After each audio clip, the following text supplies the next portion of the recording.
Friends, welcome to my channel.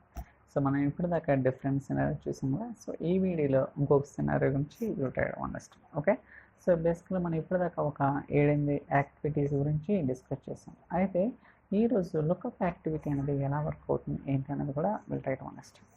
So first pipe line ఒకటి create చేద్దాం. Right click, new pipe line.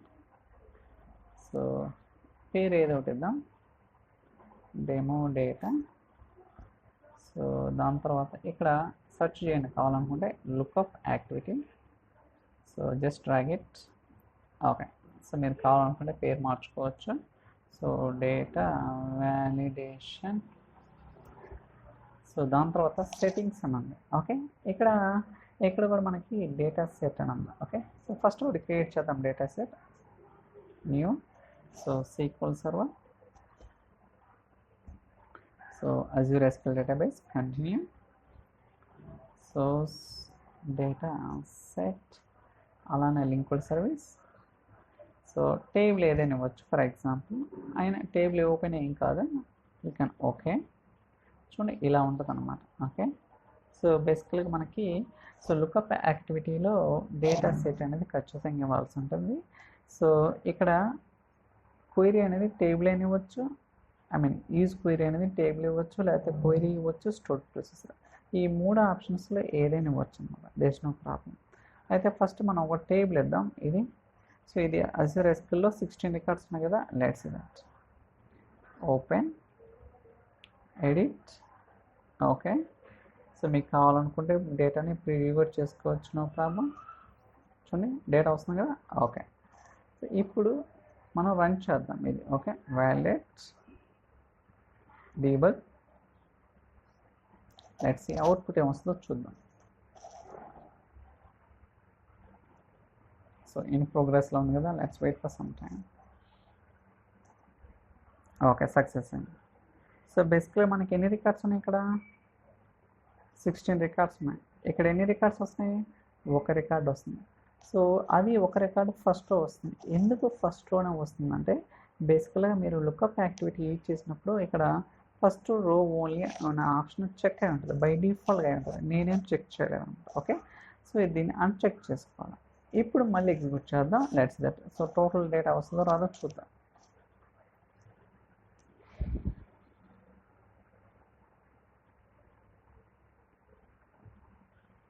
So try to refresh.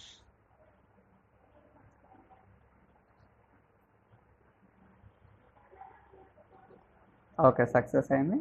So ఎన్ని records వచ్చినాయి? 16 records. So వాటి data కూడా చూడండి ఎలా ఉంది. ఇలా మనకి డేటా అనేది వస్తుంది అన్నమాట. ఓకే, సో ఇప్పుడేంటి, మనం ఇన్పుట్ అనేది టేబుల్ ఇచ్చాను. అలా కాకుండా క్వైరీ కూడా ఇవ్వచ్చు.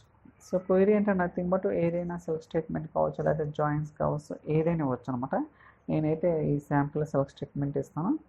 సో ఇక్కడ మీకు క్వైరీ రాయాలనుకుంటే మీరు ఇక్కడ దీన్ని పెద్ద చేసుకోవచ్చు, no problem. Very comfortable and flexible. అలా కాదనుకుంటే ఎడిటర్ కూడా ఉందనమాట. సో ఎడిట్ అని క్లిక్ చేస్తే మీకు యూజర్ ఇంటర్ఫేస్ మారిపోతుంది, మీరు ఎక్కడైనా టైప్ చేసుకోవచ్చు. There no issue. చూడండి ఇలా మనం ఏంటంటే క్వైరీస్ అనేది కాపీ చేసుకోవచ్చు అనమాట. Click on okay. సో దాని తర్వాత రన్ చేద్దాం. Debug.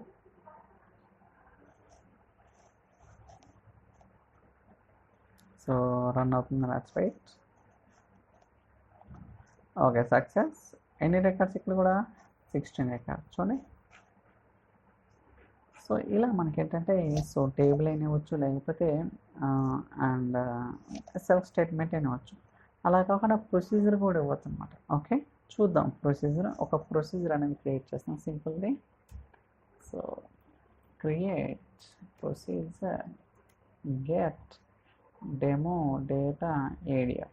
Okay, as begin end set no count on. Okay, ఇప్పుడు ఈ సెలెక్ట్ స్టేట్మెంట్ని ఈ ప్రొసీజర్లో తీసుకుందాం. ఓకే, పేస్ట్, ఎగ్జిక్యూట్ చేద్దాం. Success. So for timing test చేద్దాం. Execute. So okay, looks good. So ఈ ప్రొసీజర్ని మనం కాపీ చేసి ఇప్పుడు ఇక్కడ స్పెసిఫై చేద్దాం. మీ edit, click on okay. Uncheck it if you want refresh. ఇలా మనం ఏంటంటే ఏదైతే ప్రొసీజర్ని మనం స్పెసిఫై చేసామో ఆ ప్రొసీజర్ని ఇక్కడ మనం కాల్ చేసుకోవచ్చు అన్నమాట. ఓకే, సో ఇప్పుడు ఎగ్జిక్యూట్ చేద్దాం, డేటా ఏమొస్తుందో చూద్దాం. So in progress, let's wait. Okay, success అయింది కదా, లెట్స్ సీ దట్. చూడండి, సో మనకి ఎన్ని రికార్డ్స్ వచ్చినాయి, మళ్ళీ 16 రికార్డ్స్ వచ్చినాయి అన్నమాట. ఓకే, అలా కాకుండా మీరు అబ్జర్వ్ చేస్తే మనకి ఇక్కడ కూడా ఇన్పుట్ పారామీటర్స్ పాస్ చేసుకోవచ్చు. అంటే ఏదైనా పారామీటర్స్ అనుకోండి, వాటిని ఇక్కడ ఇంపోర్ట్ చేసుకోవచ్చు. ఫర్ ఎగ్జాంపుల్ సో ఏమేమి ఉన్నాయో చెక్ చేద్దాం ఒకసారి. ఇక్కడ 2 పారామీటర్స్ తీసుకుందాం, ఒకటి ID, 2 file name. So let me modify చేద్దాం ఈ ప్రొసీజర్ని. ఆల్టర్ సో మనకు తెలుసు కదా ఎలా మోడిఫై చేయాలో. So ID int, so name, file name అన్నమాట, ఏదైనా వచ్చు, ఫైల్ నేమ్ varchar. ఓకే, దాని తర్వాత where ID is equal to @id and file name, sorry నేమా ఫైల్ నేమా, సో టేబుల్ ఏముంది, ఫైల్ నేమే కదా. So file name is equal to @file. Okay, ఇలా మనం 2 పారామీటర్స్ క్రియేట్ చేసి వాటిని వేర్ స్టేట్మెంట్లో పాస్ చేసాం అన్నమాట. Okay, so let me execute. ఇప్పుడు ఇక్కడ కూడా ఇంపోర్ట్ చేద్దాం. సో ఇంపోర్ట్, చూడండి మనకి ఎన్ని పారామీటర్స్ వచ్చినాయి, 2 పారామీటర్స్ వచ్చినాయి. ఓకే, సో మనం వీటిని వాల్యూస్ అప్లై చేసి మనం ఎగ్జిక్యూట్ చేసుకోవచ్చు అనమాట, లేకపోతే నల్ వాల్యూస్ అని ఇవ్వచ్చు. సో మనకు తెలుసు స్టోర్డ్ ప్రొసీజర్ యాక్టివిటీలో ఎలా అయితే డిపెండ్ చేస్తాం, సేమ్ ఇక్కడ కూడా మనం డిపెండ్ చేసుకోవచ్చు అనమాట, there is no problem.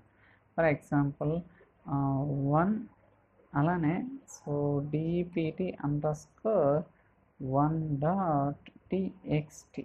Okay, txt.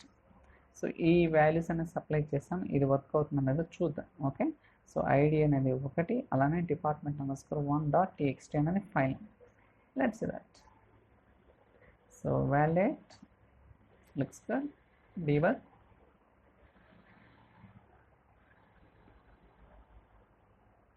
ఒక్కోసారి ఇష్యూ కూడా వస్తుంటుంది, let's wait for some time, then will get to know that. Success.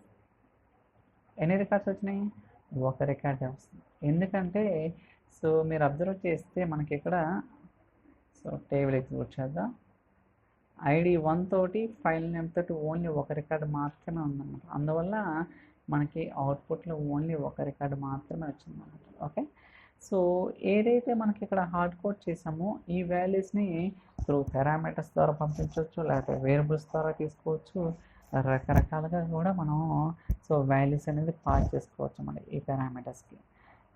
So ఇలా మనకి డిఫరెంట్ యూజ్ కేసెస్ ఉంటాయి గాయస్, ఇవన్నీ కూడా మనకి లుక్అప్ యాక్టివిటీ అనేది కూడా we need to understand. But మీరు అబ్జర్వ్ చేయాల్సింది ఏంటంటే ఇక్కడ అవుట్పుట్ ఎలా వస్తుందంటే, సో ఇది ఆబ్జెక్ట్ కదా వచ్చింది, బట్ ఇది అనేది సో అరే అనమాట.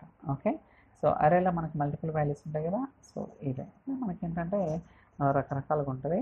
సో నెక్స్ట్ వీడియోలో ఏంటంటే ఏదైతే లుక్అప్ వస్తుందో ఆ వచ్చిన అవుట్పుట్ ఫిల్టర్ యాక్టివిటీకి, ఆ ఫిల్టర్ యాక్టివిటీ వచ్చిన అవుట్పుట్ మళ్ళీ ఫర్ ఈచ్కి, దాని తర్వాత ఇఫ్ కండిషన్, సో దాని తర్వాత ఒక కండిషన్ చెక్. అంటే సో యా అది ఎందుకంటే అంటే ఎలా వర్క్ అవుతుంది, ఎలా బిహేవ్ చేస్తుంది, వచ్చిన అవుట్పుట్ని వేరే యాక్టివిటీస్కి పాస్ చేయొచ్చా చేయకూడదా, చేస్తే ఏమవుతుంది, ఇలా మనం ఏంటంటే we need to do some kind of experiment so that మనకి సబ్జెక్ట్ అనేది ఎక్స్ప్లోర్ అవుతుంది అన్నమాట. ఓకే, ఇలా మనకి డిఫరెంట్ ఆప్షన్స్ ఉంటాయి కాబట్టి మనం టెస్ట్ చేయాలి.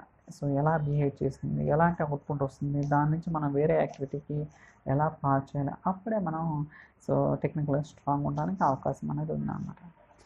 So I think that's all for this video. So next వీడియోలో ఇంకొన్ని కాన్సెప్ట్స్ అనేది డిస్కస్ చేద్దాం. సో ఈ వీడియో మీకు నచ్చితే like, share, subscribe. Thank you so much for watching. Will catch in the next video. చలో బాయ్.